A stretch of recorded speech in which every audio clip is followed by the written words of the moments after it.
Stage 4 మోకాళ్ల అరుగుదలకి నొప్పి లేకుండా కీళ్ల మార్పిడి ఆపరేషన్ చేయబడును. Doctor Ramesh Gajula, endoscopic spine ortho surgeon and pain physician, Panacea spine pain ortho and sleep centre, Uppal, Hyderabad. Vani Lakshmi Mahakali Vijaya Durga స్వరూపిణి త్రిశక్తి రూపిణి మాంబ కామితార్థి పరాయణి. అటు శైలపుత్రిగా, బ్రహ్మచారిణిగా, కాత్యాయని దేవిగా, అన్నపూర్ణిగా, నేడు ధనలక్ష్మిగా ప్రస్తుతం అమ్మవారు వివిధ రూపాల్లో దర్శనమిస్తుంది. నేడు శరన్నవరాత్రి మహోత్సవాలను పురస్కరించుకునే 5వ రోజు ధనలక్ష్మి రూపంలో అమ్మవారు దర్శనమిస్తుంది. ప్రస్తుతం ఈ రూపం యొక్క ప్రత్యేకత, విశిష్టత ఏంటి, అమ్మవారు అలంకరణ ఏ విధంగా సాగింది మనం తెలుసుకునే ప్రయత్నం చేద్దాం. మనకు అందుబాటులో ఆలయ ప్రధాన అర్చకులు ఉన్నారు, ఆయనతో మాట్లాడించే ప్రయత్నం చేద్దాం. స్వామి, నవరాత్రుల పాటు అమ్మవారు వివిధ రూపాల్లో దర్శనమిస్తుంది. ఒక్కో రూపానికి ఒక్కో ప్రత్యేకత ఉంటుంది. పురాణాల్లో కూడా ప్రత్యేకమైనటువంటి అంశాన్ని కూడా లిఖించి ఉన్నారు. ఈ రోజు ధనలక్ష్మి అమ్మవారి యొక్క ప్రత్యేకత ఏంటి, పురాణాల్లో ఏ అంశాన్ని ఉటంకించారు? భక్త మహాశైలకు విజ్ఞప్తి. శ్రీనగర్ మధురానగర్ కాలనీ నందు వేంచేసి ఉన్న శ్రీ శ్రీ శ్రీ మహాకాళి, మహాలక్ష్మి, మహాసరస్వత్యాత్మక నవదుర్గా దేవతా స్వరూపిణి భువనేశ్వరి మాత దేవతా ప్రీతిగా గత 7 సంవత్సరాలుగా శరన్నవరాత్రోత్సవాలు కార్యక్రమాలు నిర్వహించుకుంటూ వచ్చాం. అమ్మవారికి ఏ రోజుకు ఆ రోజుగా అనేక రకాలైనటువంటి అవతారాలతో అమ్మవారిని సేవించడం జరుగుతూ ఉంది. మొదటి రోజు బాలా త్రిపుర సుందరి దేవిగా, అదేవిధంగా 2వ రోజున గాయత్రీదేవిగా, 3వ రోజున అన్నపూర్ణాదేవిగా, 4వ రోజున కాత్యాయని దేవిగా, ఈరోజు 5వ రోజు అమ్మవారికి ప్రీతిగా శుక్రవారం కనుక శుక్రవారం ప్రీతిగా అమ్మవారికి సామూహిక కుంకుమ పూజ కార్యక్రమంతో పాటుగా లక్ష్మీ సహస్రనామపూర్వక అష్టోత్తర శతనామావళితో పూజలతోటి అమ్మవారిని ధనలక్ష్మీదేవిగా కొలవటం జరుగుతూ ఉంది. ఆ అమ్మవారిని ఈరోజు ఎవరైతే శ్రద్ధాభక్తులతో మరి ఆ అమ్మవారి యొక్క పూజా కార్యక్రమాల్లో పాల్గొంటారో వాళ్ళందరికీ కూడా అమ్మవారు అష్టైశ్వర్యాలు సిద్ధింపజేస్తుంది అని చెప్పేసానని నేను చెప్పే మాట కాదు, ఇది పురాణాలు శాస్త్రాలు చెప్పేటటువంటి వాక్యము. ఆ పద్ధతిని ఉపయోగించుకొని ఇక్కడ కమిటీ సభ్యుల సహకారాలతోటి, అదేవిధంగా ఇక్కడికి వచ్చేటటువంటి భక్తుల యొక్క సహాయ సహకారాలతోటి ఈ అమ్మవారి నవరాత్రోత్సవాలలో ఈరోజు లక్ష్మీదేవి అలంకార ప్రీతిగా మరి సామూహిక కుంకుమ పూజ కార్యక్రమం చేశాం. అంతేకాకుండా ఈరోజు మహిళలు ముత్తైదువులందరికీ కూడా అన్నదానం చేయాలి అనే సంకల్పంతో కమిటీ వారు, అదేవిధంగా మరి భక్తుల సహాయ సహకారాలతోటి ఈరోజు మహా అన్నదాన కార్యక్రమం కూడా నిర్వహించడం జరుగుతుంది. ఆ కార్యక్రమం కూడా దిగ్విజయంగా పూర్తి చేసుకొని రోజు త్రికాల పూజలు నడుస్తూ ఉన్నాయి. ప్రాతకాల పూజ, మాధ్యాహ్నిక పూజ, సాయంకాల పూజలుతో అమ్మవారు దేదీప్యంగా అలరారుతూ ఉన్నారు. ఆ అమ్మవారిని ఇక్కడ సాయినాథుడి దేవాలయ ప్రాంగణంలో శ్రీకృష్ణ పరమాత్మ, అదేవిధంగా షిరిడి సాయినాథుడు, భువనేశ్వరి మాత దేవతకి ఎవరైతే శ్రద్ధాభక్తులతో మొక్కుకుంటారో వాళ్ళ కోరికలు మళ్ళీ తిరిగి సంవత్సరం వచ్చేటప్పటికీ కూడా నెరవేరుతూ ఉన్నాయి. భక్తులు అధిక సంఖ్యలో పాల్గొంటూ మరి సంవత్సరానికి కూడా దినదిన ప్రవర్ధమానం అవుతూ ఈ యొక్క ఆలయ అభివృద్ధి జరుగుతుంది. ఈ ఆలయ అభివృద్ధి కొరకు మరి కమిటీ సభ్యులు కూరాకుల నాగభూషణం గారు, వల్లభనేని శ్రీనివాసరావు గారు, జోనిపైన రామారావు గారు, మిగిలినటువంటి కమిటీ సభ్యులందరి సహకారాలతోటి ఈ అమ్మవారు సంవత్సరం కూడా దినదిన అభివృద్ధి జరుగుతూ ముందు కాలాలలో ఇది ఒక మహాక్షేత్రంగా వెలుస్తుందేమోననేటటువంటి ఆశాభావం మాకు కలుగుతూ ఉంది. అదేవిధంగా భక్తులు సహకరిస్తూ ఉన్నారు, కమిటీ సభ్యులు సహకరిస్తున్నారు. ప్రతి ఏటా అశ్వయుజ మాసంలో విజయదశమి ఉత్సవాలు నిర్వహిస్తుంటారు. ప్రతి ఏటా కూడా 9 రోజుల పాటు 9 నవరాత్రుల పాటు పూజలు చేస్తారు. కానీ ఈసారి తిథి వృద్ధి చెందిందని చెప్తున్నారు. ఈసారి 11 రోజుల పాటు కూడా విజయదశమి వేడుకలు నిర్వహిస్తామని చెప్తున్నారు. ఎందుకు 11 రోజులు, ఎందుకు తిథి వృద్ధి చెందింది, దానికి సంబంధించినటువంటి అంశం? ఎప్పుడైనా సరే దసరా నవరాత్రోత్సవాలను పురస్కరించుకుంటే శ్రవణాంతే విసర్జయేతని, శ్రవణ నక్షత్రము ఎప్పుడైతే వెళ్ళిపోతుందో అప్పుడు అమ్మవారి ఉద్వాసన కార్యక్రమాలు నిర్వహించాలి అని శాస్త్రము. అయితే శ్రవణ నక్షత్రము ఈసారి 2వ తారీఖు దాకా రావటం ద్వారా మనకి ఇంకొక అవతారం అనేటటువంటిది పెరగటం జరిగింది.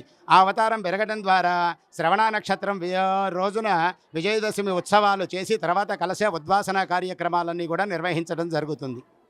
ప్రస్తుతం ఆలయ కమిటీ సభ్యులు ఉన్నారు, వారితో కూడా మాట్లాడించే ప్రయత్నం చేద్దాం. చెప్పండి, ఎట్లా ఉంది ఏర్పాటు, ఎట్లా చేశారు, ఎటువంటి ఏర్పాట్లు చేశారు? నవరాత్రులతో పాటు ఎక్కువ ఫ్లోటింగ్ కూడా మీ ఆలయానికి ఉంటుంది. సో ప్రతి ఏటా ఎటువంటి ఏర్పాట్లు చేస్తున్నారు? ఈ సంవత్సరం ప్రత్యేకంగా ఎటువంటి పూజా కైంకర్యాలు ఆలయంలో నిర్వహిస్తారు?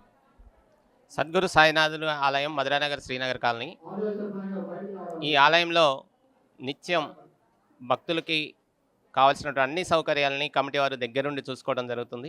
ఈరోజు ఈ గుడి ఇంతగా డెవలప్ అయింది అంటే కారణం దానికి ఆలయం యొక్క స్వామివారి యొక్క మహిమ, 2 కమిటీ వారు, 3 భక్త మహాశయులు ఈ ఆలయంలోకి ఎవరైనా సరే భక్తులు వచ్చి స్వామివారిని దర్శించి అమ్మవారిని దర్శించి కోరుకున్న వెంటనే ఖచ్చితంగా ఆ కోరిక నెరవేరుతుంది.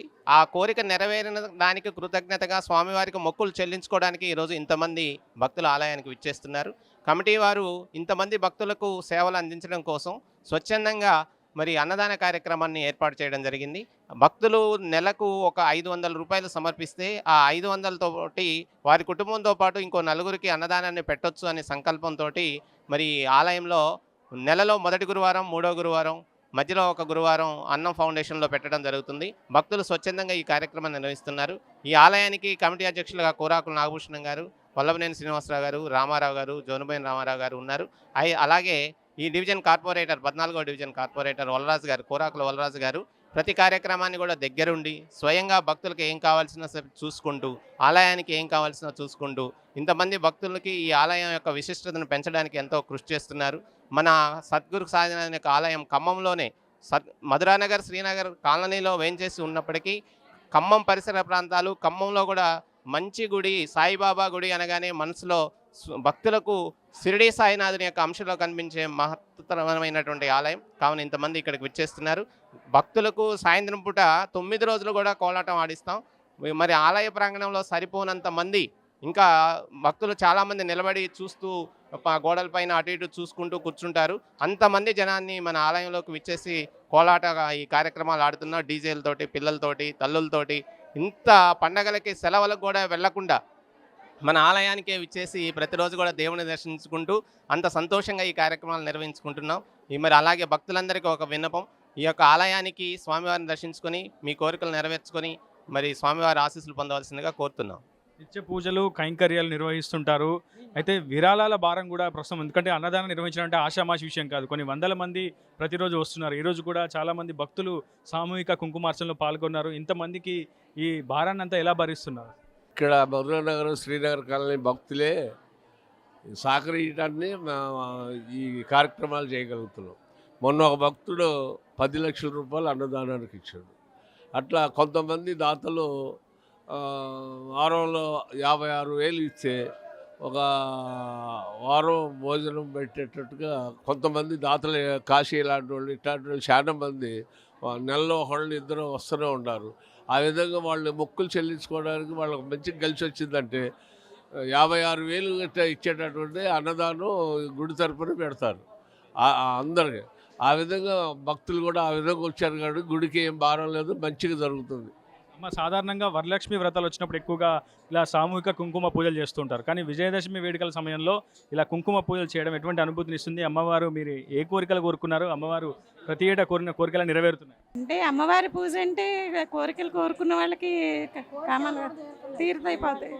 చాలా బాగుంటుంది ఇక్కడ గుడి అంతా, మంచి పూజలు జరుగుతాయి, చాలా బాగా వస్తారు జనం అందరూ. ఆ కోరిక తప్పనిసరి తీరుతుంది. వాళ్ళకి ఉద్యోగాలు వస్తున్నాయి, ఉద్యోగం రాగానే ఫస్ట్ జీతం తీసుకొచ్చి ఇక్కడ బట్టలు కానీ అన్నదానానికి కానీ దేనికైనా కూడా వాళ్ళు సహకారం చేస్తున్నారు. ప్రస్తుతం మనం చూస్తున్నాం, ప్రాతకాలం నుంచే పుణ్యస్నానాలు ఆచరించినటువంటి ముత్తైదువులంతా కూడా వచ్చి సామూహిక కుంకుమార్చన పూజా కైంకర్యాలలో పాల్గొంటున్నారు. గౌరీమాతను పూజిస్తూ స్తుతిస్తూ అమ్మవారిని ఆరాధిస్తూ తమ కోరికలు నెరవేర్చాలంటూ కూడా అమ్మవారిని భక్తి శ్రద్ధలతో పూజిస్తున్నటువంటి సందర్భం కనిపిస్తుంది. ఉమ్మడి ఖమ్మం జిల్లా వ్యాప్తంగా అన్ని పుణ్యక్షేత్రాల్లో కూడా ఆధ్యాత్మిక శోభ సంతరించుకుంది. విజయదశమి మహోత్సవాలను, నవరాత్రులను పురస్కరించుకొని భక్తులు చాలా సంఖ్యలో అన్ని ఆలయాలకు పోటెత్తున్నటువంటి పరిస్థితి కనిపిస్తుంది. అదేవిధంగా ఖమ్మం నగరంలోని 14వ డివిజన్లో గల సాయిబాబా మందిరంలో కూడా ప్రత్యేకమైనటువంటి పూజా కైంకర్యంలో భక్తులు అధిక సంఖ్యలో పాల్గొంటున్నారు. ఇది video journalist reporter Uday, RTV Khammam నుంచి. తెలుగులో న్యూస్ కి ఫాస్టెస్ట్ యాప్ ఇప్పుడు టోటల్లీ న్యూ అవతార్లో జస్ట్ 5 సెకండ్స్ లో కంప్లీట్ న్యూస్. సోషల్ మీడియాలో ట్రెండ్స్ కి one stop solution. Live TV app voice search option తో ఇప్పుడే డౌన్లోడ్ చేయండి లేదా అప్డేట్ అయిపోండి. యాప్ లింక్ డిస్క్రిప్షన్ లో ఉంది.